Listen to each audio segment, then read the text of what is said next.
This is lecture 12 on urban transportation planning. We will continue our discussion on trip generation analysis in this class too. Before we proceed further, let us try to recapitulate what was done in the previous class. You may recall we started our discussion in the previous class on category analysis. Now we know that in category analysis households are taken as trip making centers, whereas in the case of regression analysis we consider traffic zones as trip producing centers.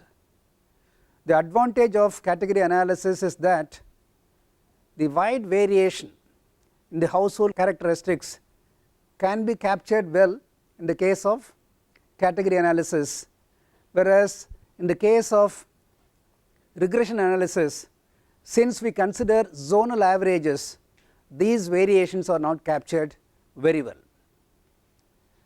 Does it mean that regression analysis is totally useless? It is not so. Suppose you have a situation in a particular urban area, there is not much of variation in the socio-economic characteristics of households.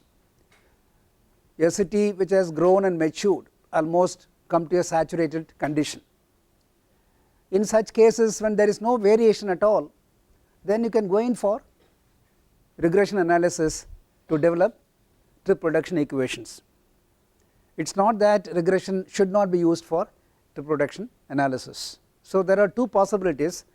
Depending upon the conditions, you can choose any one of these two techniques to develop trip production equations.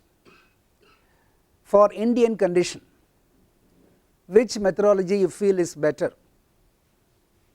for trip production analysis, regression or category analysis?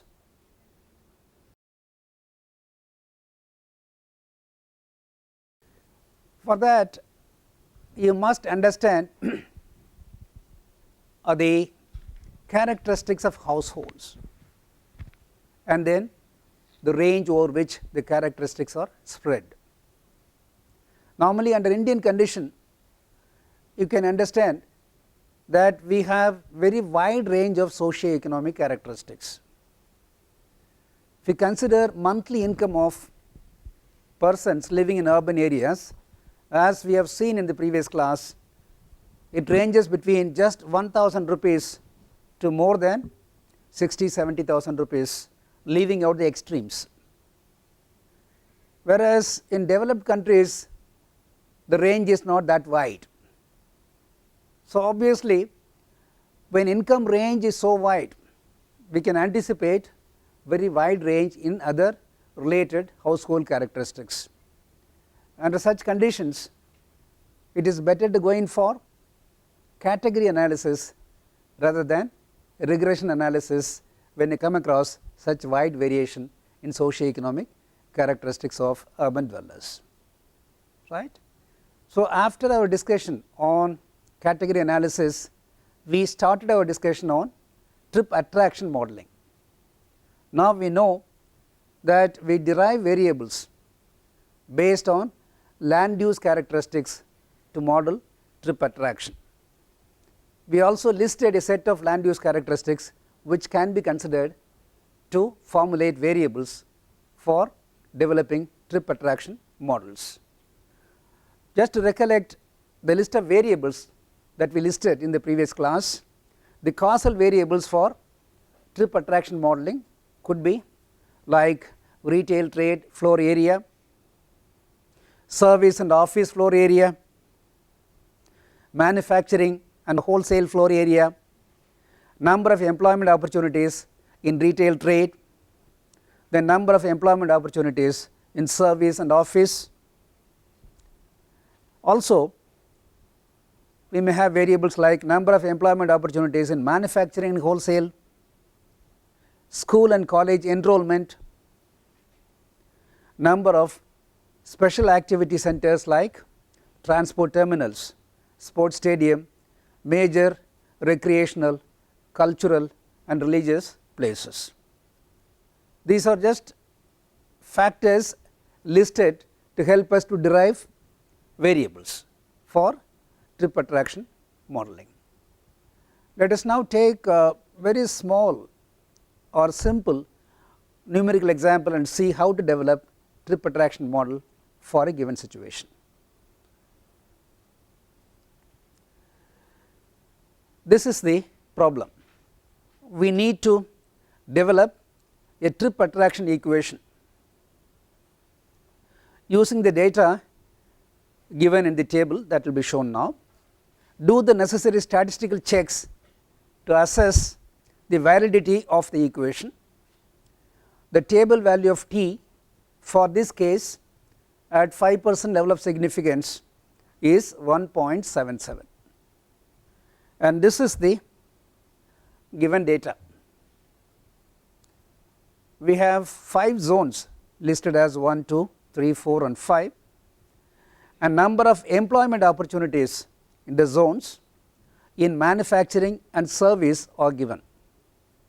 Under manufacturing we have the employment opportunities as 60, 40, 30, 20 and 100, and then under service we have 30, 100, 20, 30 and 20. A number of daily work trips attracted are 190, 290, 150, 120 and 250. Which is the dependent variable in this case? Dependent variable? Obviously the number of work trips attracted is a dependent variable, and please note we have 2 independent variables to deal with in this particular case: employment in manufacturing and employment in service sector. Let us proceed further to develop the regression equation for modeling trip attraction, and we need to recollect the regression equation for 2 variables case, 2 independent variables case. This is the general form of the regression equation: y is equal to a plus b1 x1 plus b2 x2, where b1 is given as shown here. As we have seen earlier, b1 is sigma x2 square into sigma x1y minus sigma x1 x2 into sigma x2y whole divided by sigma x1 squared into sigma x2 squared minus sigma x1 x2 whole squared. On the same lines we know the equation for b2 similar to the equation for b1 with some changes in respect of x1 and x2 as I indicated to you earlier in the previous class.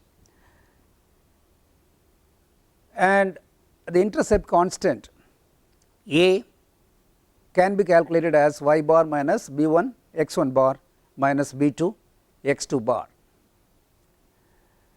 and from the given data we need to calculate the values of the symbols that we have shown in the equations starting from x1, x2 or lowercase letters. Please remember what we have as raw data or capital X1, capital X2 and capital Y, okay, and we need to calculate small x1, small x2, x1y, x2y, x1, x2 and square of all these values and so on. Let us first calculate the values of the required parameters for the regression analysis. There are 5 traffic zones. The values of capital X1 are as shown here. The values of capital X2 for the 5 zones are as given here, and the values of capital Y are as shown. And once you know these values, you can calculate y bar as sigma y by n to be equal to 200, and x1 bar is sigma x1 by n which is 50, and x2 bar is 40. let us go further to get the value of small y as y minus y bar. All these values are already known to us, and x1 is x1 minus x1 bar and x2 is x2 minus x2 bar. This is the value of lowercase y, the value for small x, values of x2, x1, x2, x1y and x2y, isn't it? So this is how we get the required values. This is not the end of it, we need to calculate some more values to substitute in the regression equation. So we will go further and get the other required values, x1 square, x2 square, y square and so on. Now we are ready to calculate the values of b1, b2 and a. So just substitute these values in the equation. You get b1 to be 1.657. I have not shown the value substituted here, just I have written the equation, given you the answer. You can substitute and check for the correctness of the result. And b2 works out to be 1.729. A is 47.99. Now we are ready to write the regression equation. We can write now ye to be 47.99 plus 1.657 x1 plus 1.729 x2, and using this equation we can get the value of ye for all the 5 observations and then proceed to calculate the required statistics. The value of ye is calculated as ye minus y bar, and the values are shown here, and the other statistics are also calculated, and the subsequent values are also calculated as shown here.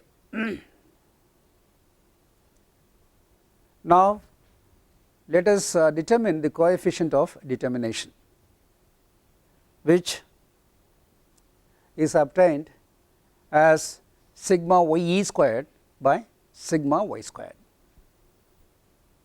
that is equal to 0.9695,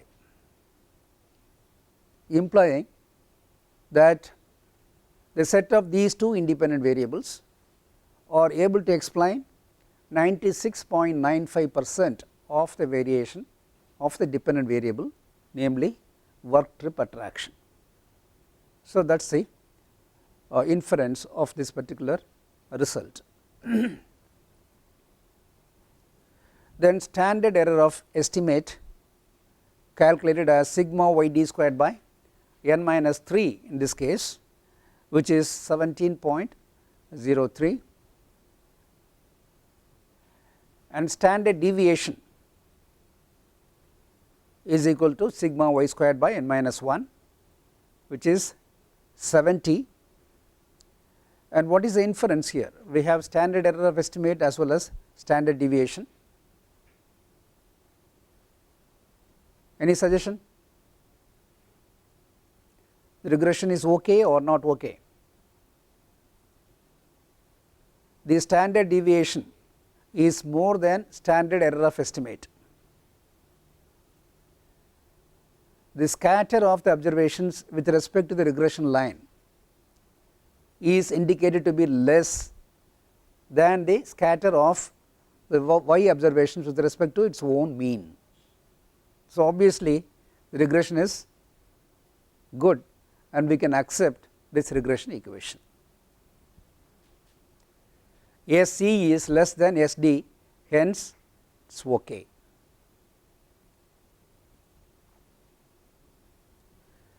Then we need to calculate the correlation coefficient for the involved variables.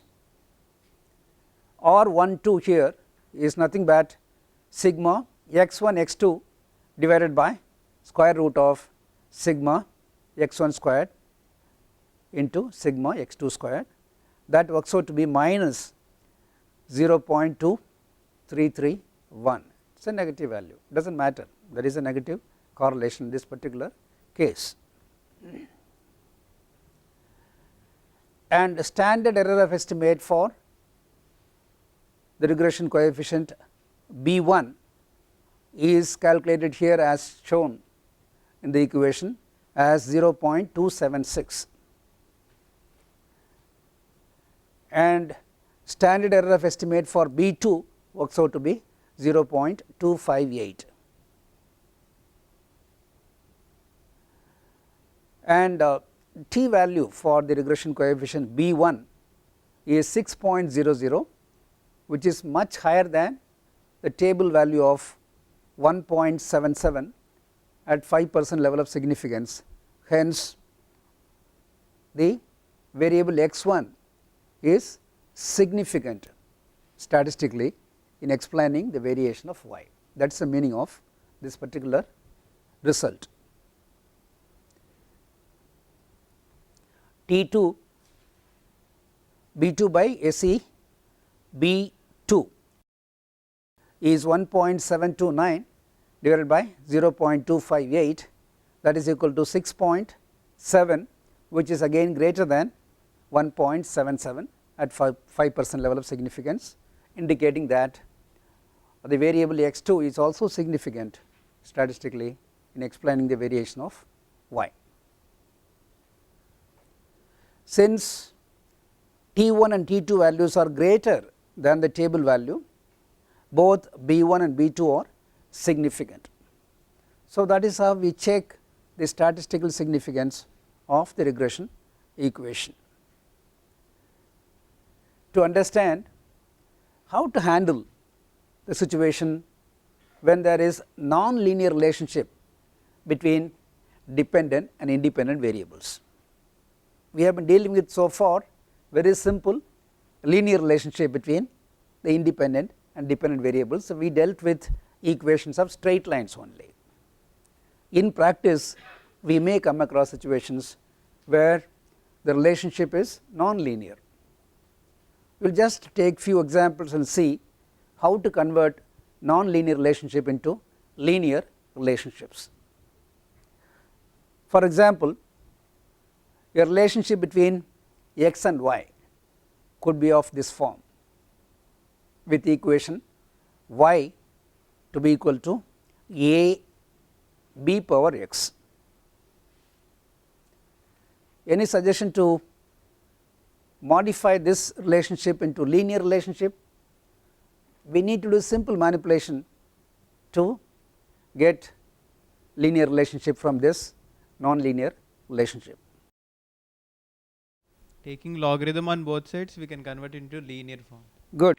You can take log on both sides and the equation will become log y is equal to log a plus x log b. Take x and log y on x and y axis respectively and plot your data. You will get a simple linear relationship. And this is not the only possibility, there could be several possible non-linear relationships, right. Let us take another case where the non-linearity could be slightly different from what we have seen now.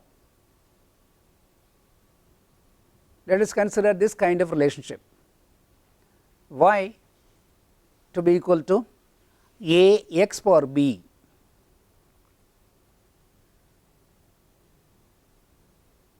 Any suggestion to get linear relationship? You can follow the same technique and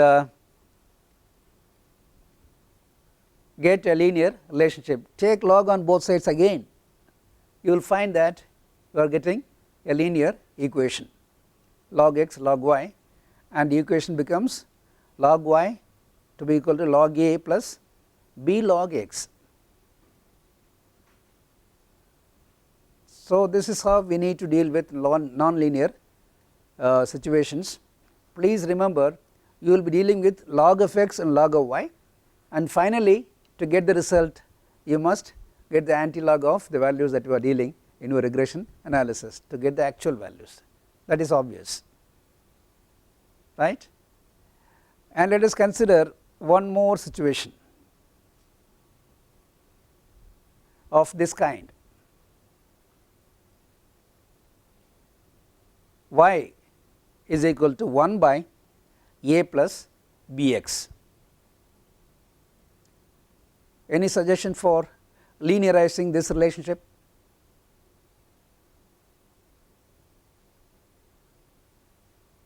Suppose we just take inverse of the values on both sides, what will happen? It will become 1 by y to be equal to a plus bx. Again it is linear, isn't it? So you can just take inverse of the values on both sides and you can get this kind of linear relationship again, 1 by y to be equal to a plus bx. Clear? So this is how we must deal with non-linear relationship between dependent and independent variables. Now we are very clear that regression analysis is a very important analytical tool in developing both trip production as well as trip attraction models. Particularly, it is quite common to use regression analysis in trip attraction modeling because we deal normally with aggregate data reflecting the land use characteristics. Very rarely category analysis is used for trip attraction analysis. So it would be better for us to understand the important steps involved in a general regression analysis, so that you will know clearly, given a set of data of independent and dependent variables, how to proceed with the analysis step by step. So I will be just giving you an example illustrating the different steps involved in a general regression analysis, and we will understand the steps with the aid of an example concerning trip attraction modeling. The stepwise approach to regression analysis. Step 1 is this: examine the nature of relationships between the dependent variable and each of the independent variables in order to detect nonlinearities. That is what we were discussing just before few minutes. We need to examine the relationship, nature of relationship between the dependent variable and each of the independent variables. That is a very important step. And if nonlinearities are detected, the relationship must be linearized by transforming the dependent variable, the independent variable, or both depending upon the requirement. Linearize the relationship, that is the first important step. How to identify the nature of relationship? How will you do that in practice? We will have a set of values of y and set of values of x1, x2, x3 and so on. Let us say thousands of observations of y, x1, x2, x3. How will you understand the nature of relationship between y and x1? What is the exercise to be gone through? simply make a scatter diagram relating y and x1, you will get dots as your plot. Then try to fit a curve, okay, and straight line is also a curve with the extreme value of radius, that is it. If you are able to fit a straight line with reasonable goodness of fit statistics, then your relationship is linear. And if you find that a curve fits better than a straight line, then the relationship is curvilinear, and you can get the corresponding equation for the curve. Get the equation for the curve, then work out the methodology to linearize the relationship.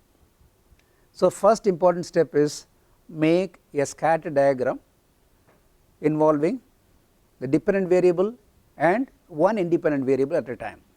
Do this exercise for all the independent variables, and you can get the nature of relationship, and if necessary you can linearize the relationship. Clear? So, this is step 1.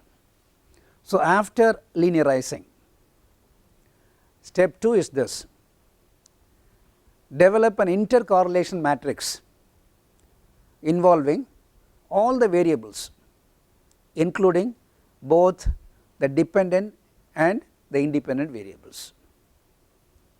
Get the correlation coefficient values for all the involved variables and put the values in a matrix form, that is what is indicated here as correlation or intercorrelation matrix.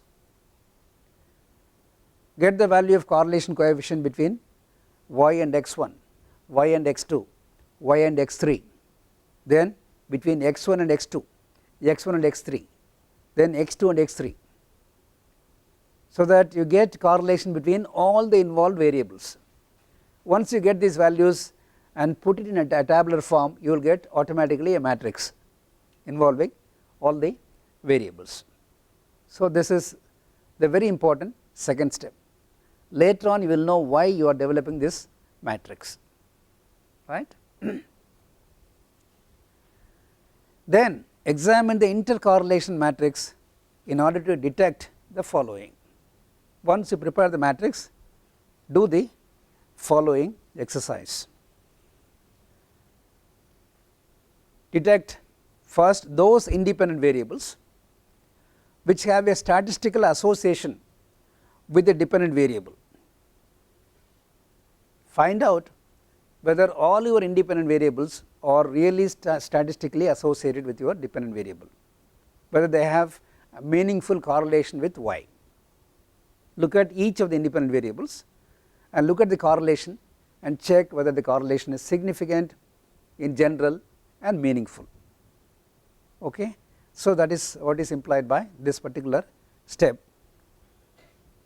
And then potential sources of collinearity between pairs of independent variables are to be detected. What do you understand by collinearity between independent variables? It is nothing but the high level of correlation between independent variables or any two variables is termed as collinearity. When two variables will be highly correlated? When they are of more or less similar characteristics, their nature should be more or less same, then they become highly correlated, right. When you have two highly correlated independent variables, is it necessary to use both the variables in your regression analysis? Because both will be explaining the same aspect of the dependent variable. There is no need to use both the independent variables, your regression will not be effective, right. So, that is the purpose of doing this particular exercise. Identify the level of collinearity between the involved variables. Step 4, if any two independent variables are found to be highly correlated, eliminate one of the two highly correlated independent variables from the regression analysis for the obvious reason that we discussed just now. You have to eliminate one. Later on we will see on what basis to eliminate one of the two highly correlated independent variables. Then step 5, do regression analysis with the chosen set of independent variables after discarding some of the variables if necessary based on the collinearity aspect. Then estimate the parameters of each of the potential regression equations. This implies that it is possible to develop more than one regression equation given a set of independent variables and a dependent variable. You can have several combinations. You can choose one independent variable and try to develop a regression equation relating the dependent variable and independent variable, then two independent variables and your dependent variable, then three independent variables and the dependent variable, and you can examine each of these regression models and choose the one which is more suited to your requirement. So that is what is implied by this particular statement. Estimate the parameters of each of the potential regression equations. Step 6, conduct the relevant tests to assess the goodness of the model based on logic and statistics. We should not blindly calculate the values of coefficient of determination and comparison of standard error of estimate and standard deviation and t statistics and say that a regression model is fine. There are certain logical aspects also to be looked into very carefully. A regression model should be both logically and statistically be valid.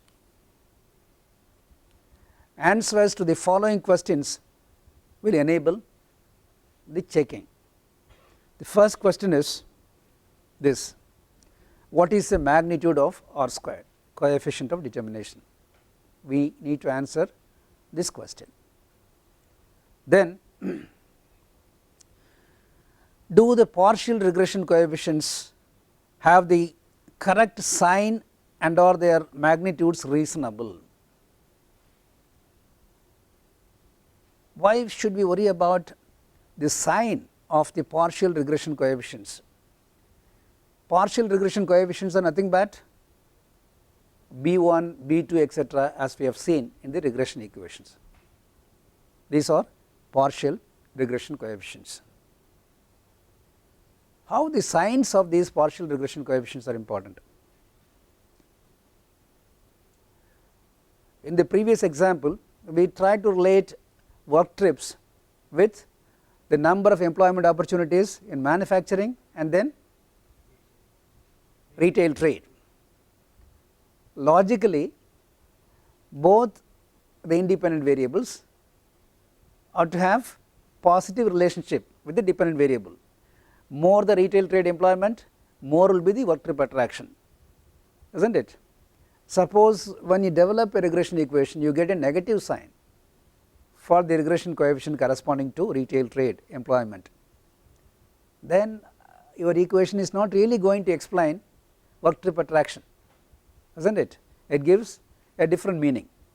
So that is where we need to be very careful, because we collect data pertaining to a set of independent variables and dependent variable, and there could be error in the data collection, or there could be some other source of erroneous entries in your data set which may result in illogical regression equations. You have to be very careful and check for the logical correctness of the equation first before you go in for statistical checks, I would say, right? And their magnitudes should be reasonable. Later on we will discuss about the significance of the magnitudes of the partial regression coefficients. So their sign as well as magnitudes are to be reasonable, and it should reflect the overall correctness of the situation that we are dealing with. Then third question is, or the partial regression coefficient statistically significant. How do we do that? Statistical significance of partial regression coefficient. We have already done it. Do the t-test, that gives you the information about the significance of your partial regression coefficients. Then also check or answer this question: is the magnitude of the constant, the intercept that you get, is reasonable? You should not get huge values, right? These intercepts actually are the values which are not explained by the independent variables. These are residual values of the regression process. So we should see that the proportionate effect of this intercept is not harming or providing illogical results for extreme values of the independent variables, large values of independent variables or small values of independent variables. Okay. There will be some significance of this particular intercept constant. So we should be clear that the value of the intercept constant is reasonable.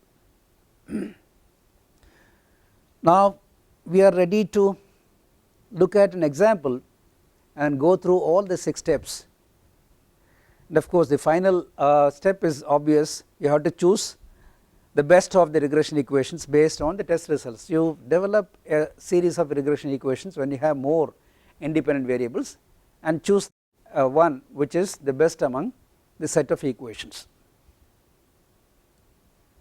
right. Let us now take an example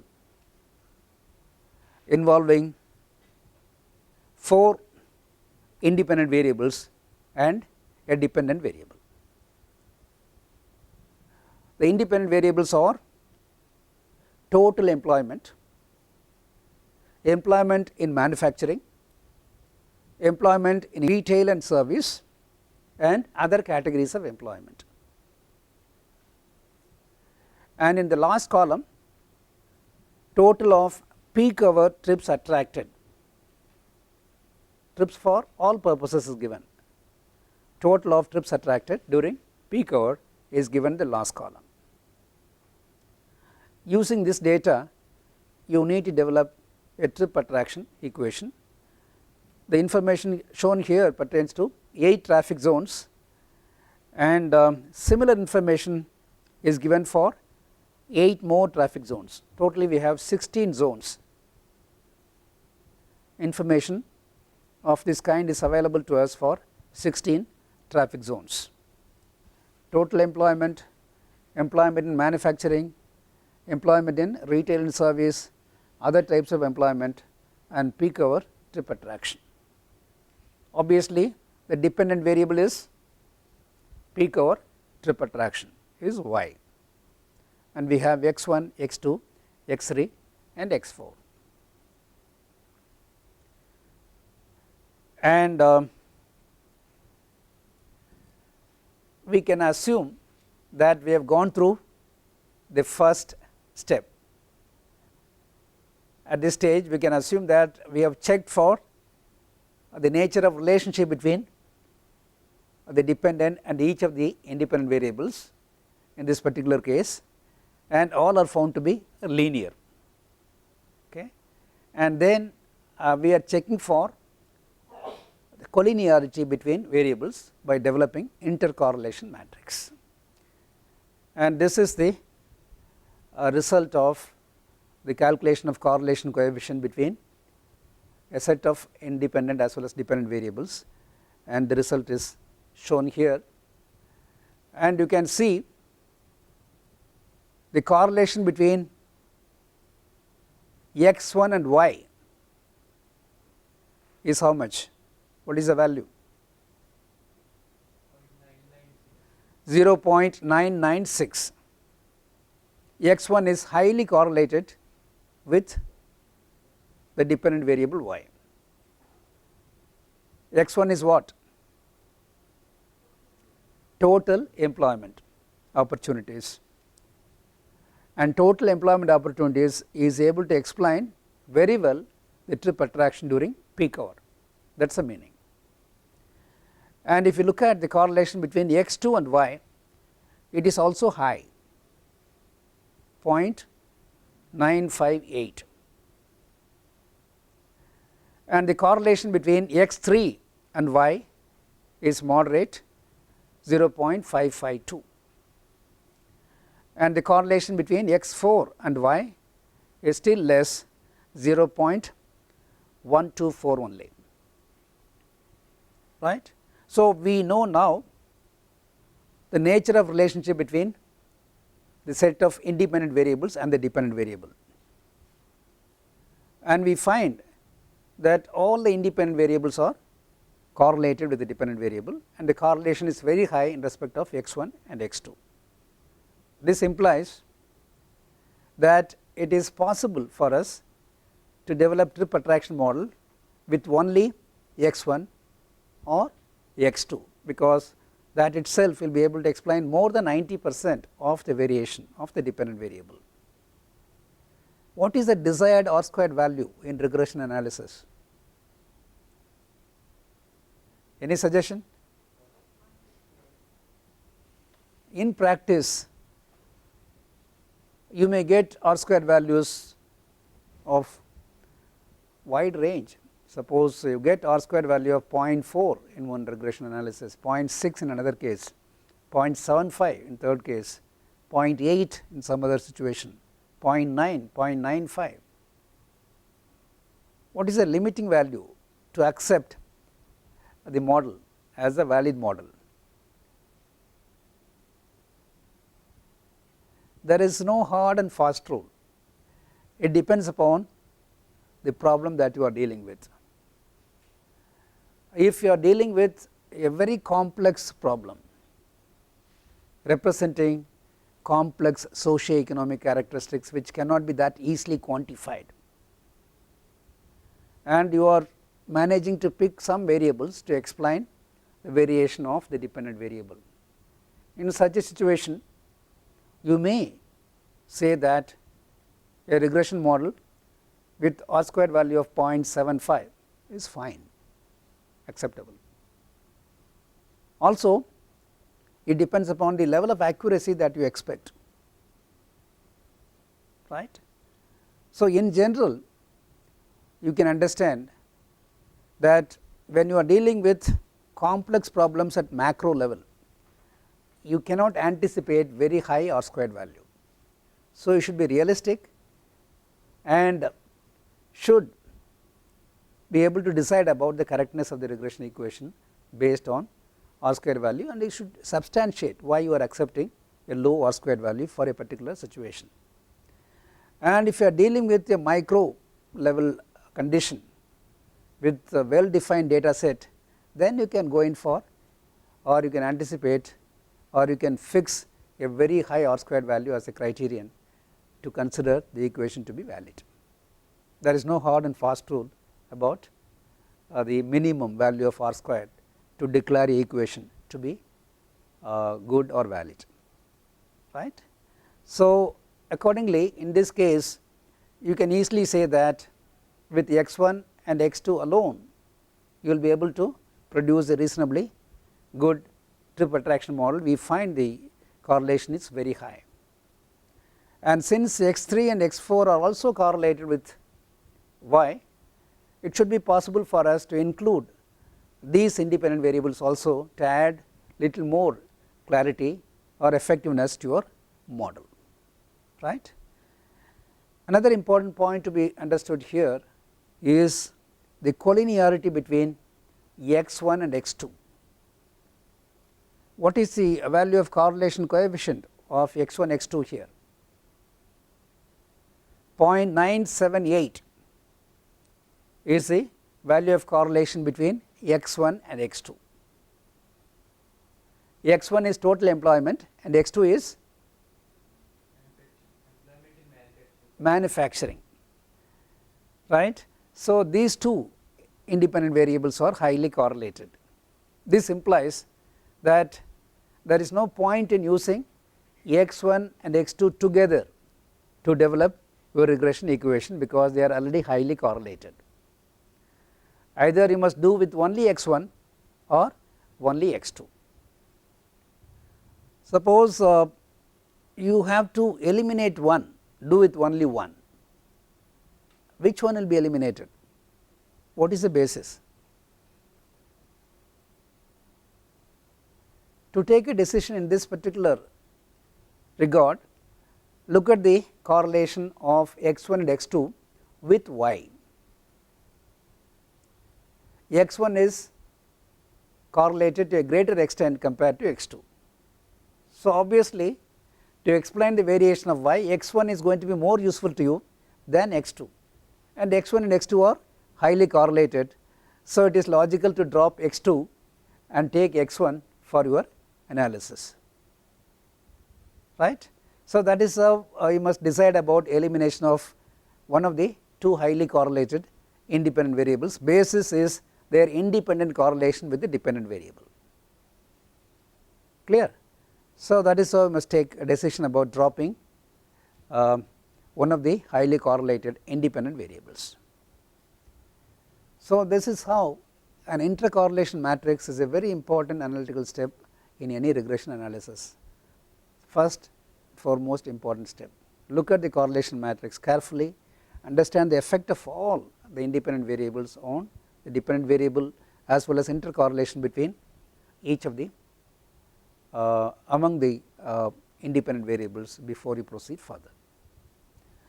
Now let us go to the next step,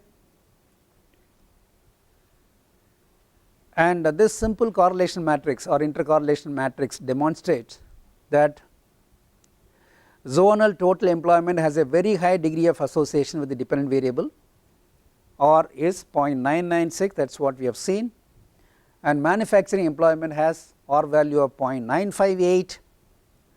The other two components of employment are not as highly associated with the dependent variable, that is what we have seen. The correlation matrix also indicates a high degree of association between total employment and manufacturing employment. This is simply a reflection of the fact that manufacturing employment is the most important component of total employment, that is why they are highly correlated. Maybe out of the total of say 100, more than 80 are in manufacture, that is how they are highly correlated. Since total employment and manufacturing employment are largely measures of the same underlying variable, they should not be included in the same regression equation. If you like, you can develop separate regression equations, but not in the same regression equation.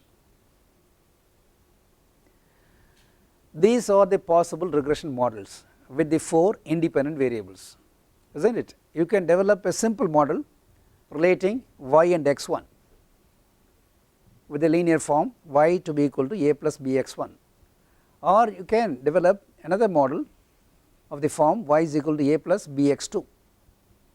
Third model, y to be equal to a plus b1 x2 plus b2 x3, and fourth possibility is y to be equal to a plus b1 x2 plus b2 x3 plus b3 x4.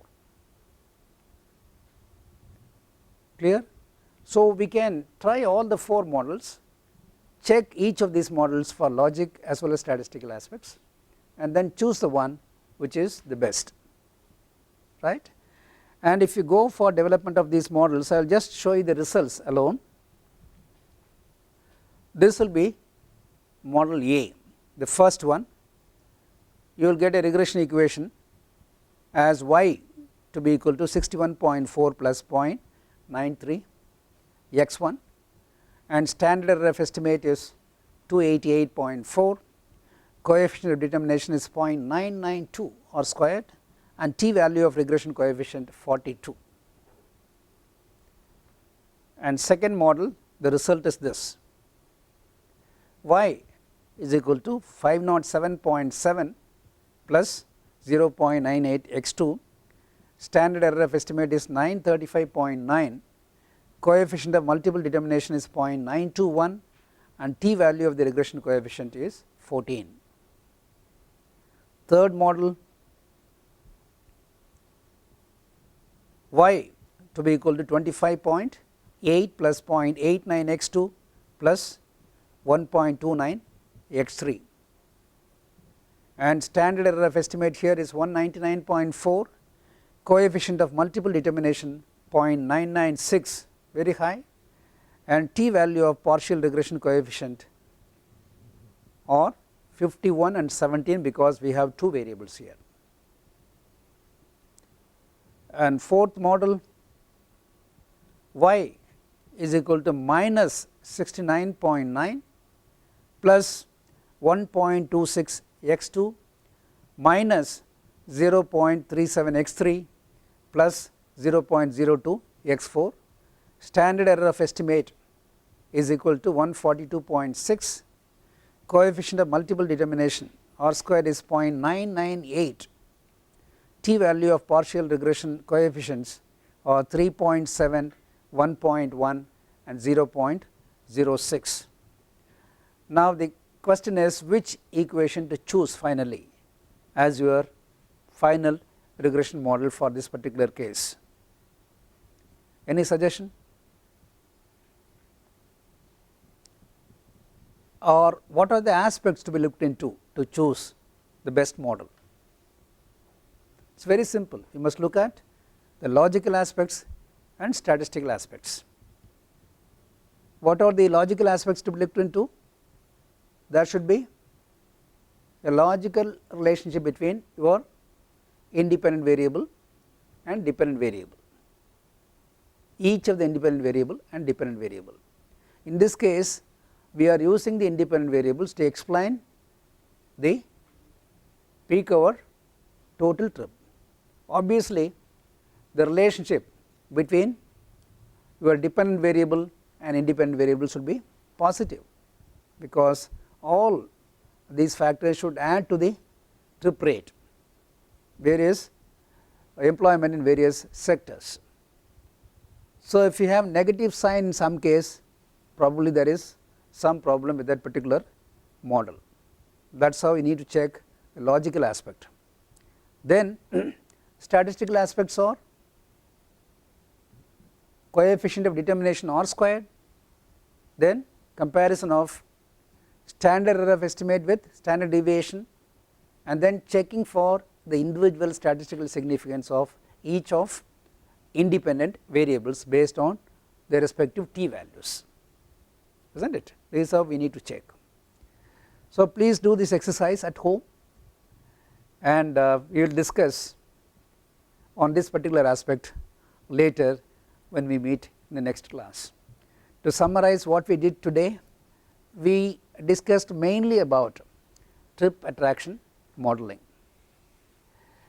and we have seen one numerical example involving two independent variables, and different steps in the regression model was discussed in detail, and then we tried to understand the stepwise process of regression in general, starting from understanding the relationship or the nature of relationship between dependent and independent variables, and then development of intercorrelation matrix to study the level of relationship between each of the independent variables and the dependent variables, as well as the possible multi-collinearity between independent variables.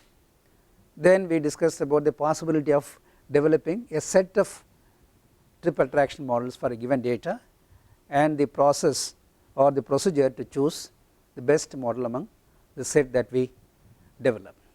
So with this we will conclude for today and discuss the rest of it in the next class.